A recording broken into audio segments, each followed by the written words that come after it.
My name is Jeniffer Neiggъл. I teach philosophy at the University of Toronto, and today I want to talk to you about analyzing knowledge. This video looks at two different ways to do this, both of which are modifications of the classical analysis of knowledge as justified true belief.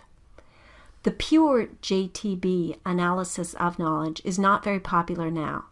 It's widely agreed that there are effective counterexamples to it, like the Gettier cases described in the last video.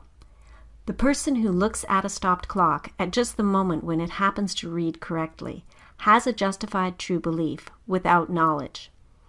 But some philosophers have felt that we can get a good analysis of knowledge if we just add one thing to the JTB formula. Today we'll look at two different theories about what that one thing might be: the no false belief analysis and the no defeaters analysis. You may have noticed that the characters in Gettier's cases had something in common. Although they ended up believing something true, they relied on a false belief on their way to getting the truth.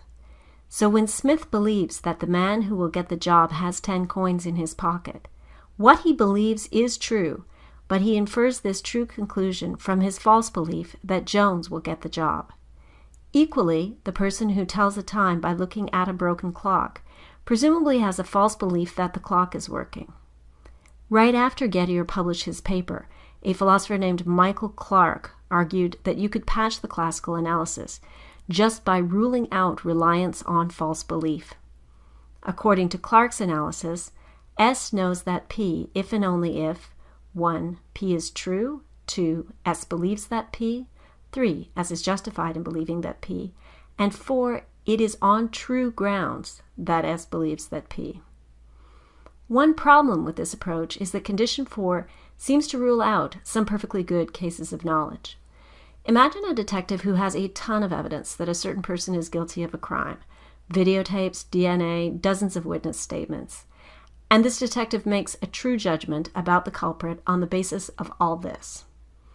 If even one of the witnesses is lying when he says he saw what happened, maybe he wasn't there, then no matter how much other evidence she has, the detective can never know who is guilty on Clark's theory, because she won't be making up her mind on entirely true grounds.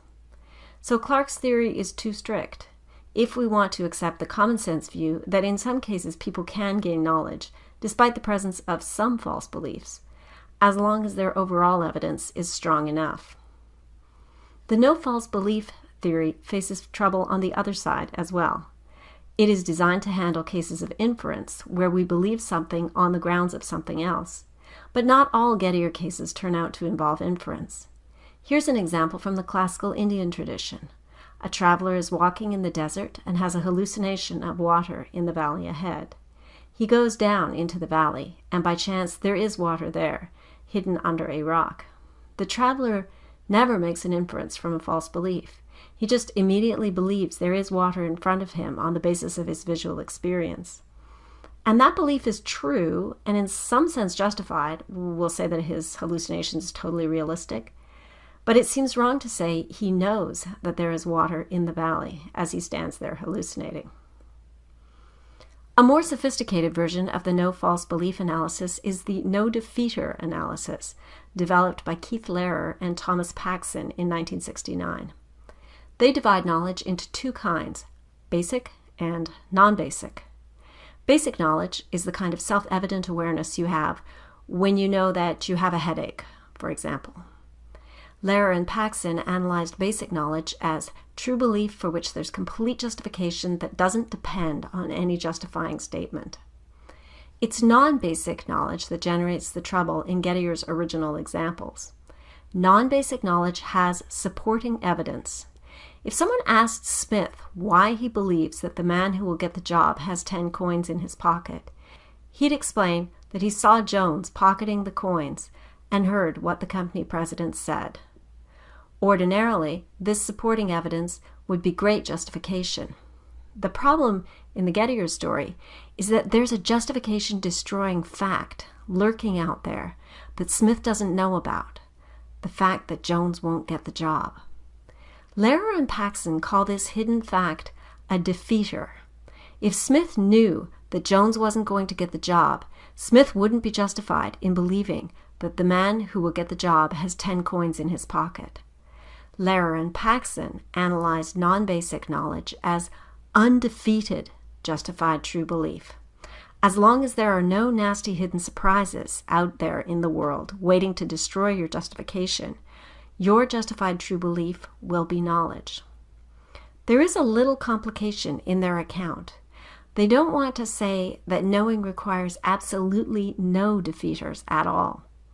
To show that it's possible to have knowledge despite the presence of a defeater, Lehrer and Paksъn offer the following story. You're in the library one day and see a man stealing a book. You're sure you recognize him as your fellow student, Tom Grabbit. At this point, it seems that you know that Tom Grabbit has just stolen a book from the library. But wait, here's a hidden fact. Tom's mother, Mrs. Grabbit, is sitting at home by her telephone, ready to testify to the police or anyone else who calls that actually Tom could not have been in the library today because he's over 1,000 miles away. She's also going to advise everyone that you might have seen Tom's identical twin brother, John Grabbit, who told her he was going to the library to get a book he desperately needed. So at this point, it seems that your justification has now been defeated, and you don't know that Tom Grabbit has stolen a book from the library after all. But wait, there's one last twist. There's a further hidden fact that cancels out the first hidden fact about Mrs. Grabbit's testimony. The further fact is that Mrs. Grabbit is a pathological liar, and there never was any twin. Her only son Tom really did take the book, and you saw him do so. Your original defeater has itself been defeated, and you actually had all along what Lehrer and Paksъn call an undefeated justification for your belief.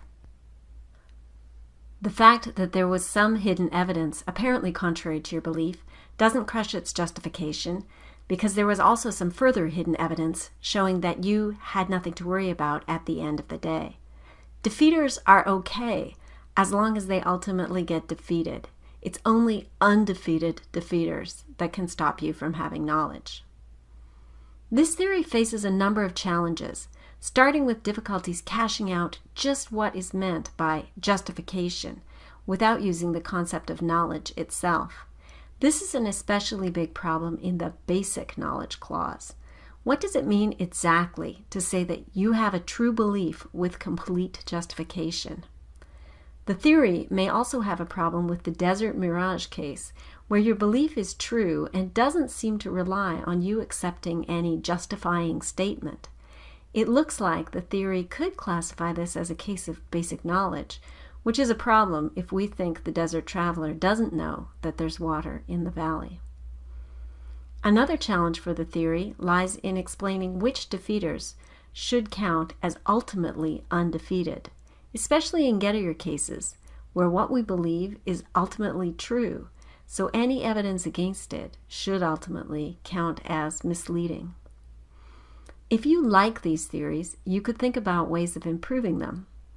Another option is to look at different approaches. The next video looks at 2 fresh ways of analyzing knowledge.